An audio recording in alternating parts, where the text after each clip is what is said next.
જય હિન્દ મિત્રો, ધ્યેય કમ્પ્લીટમાં તમારું સ્વાગત છે। તો મિત્રો આજે આપણે જોવાના છે 21 જૂન 2026ના પરીક્ષામાં પૂછાવાની શક્યતા છે એવા કરંટ અફેર્સના પ્રશ્નો ભાગ 3।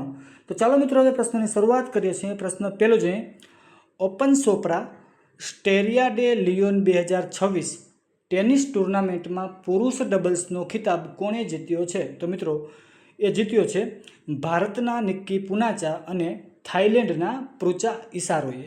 પ્રશ્ન બીજો જોઈએ, દર વર્ષે આંતરરાષ્ટ્રીય યોગ દિવસ ક્યારે ઉજવવામાં આવે છે? તો મિત્રો એ ઉજવવામાં આવે છે 21 જૂનના રોજ।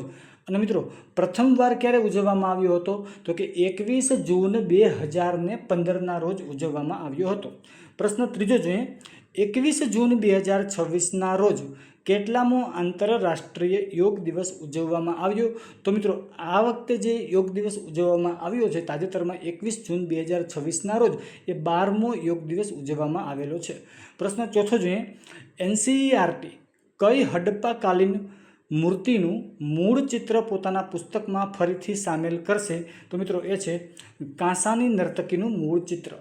પ્રશ્ન પાંચમો જોઈએ, તાજેતરમાં કઈ રાજ્ય સરકારે પાક લોન માફીની મર્યાદા 50,000થી વધારીને 75,000 કરી છે?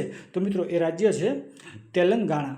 તો મિત્રો આવા જ પરીક્ષામાં પૂછાઈ શકે તેવા કરંટ અફેર્સના પ્રશ્નો રોજેરોજ મેળવવા માટે આપણી ચેનલને સબસ્ક્રાઈબ કરો, વિડીયોને લાઇક કરો, શેર કરો અને કોમેન્ટ કરો। જય હિન્દ, જય ભારત, થેન્ક યુ।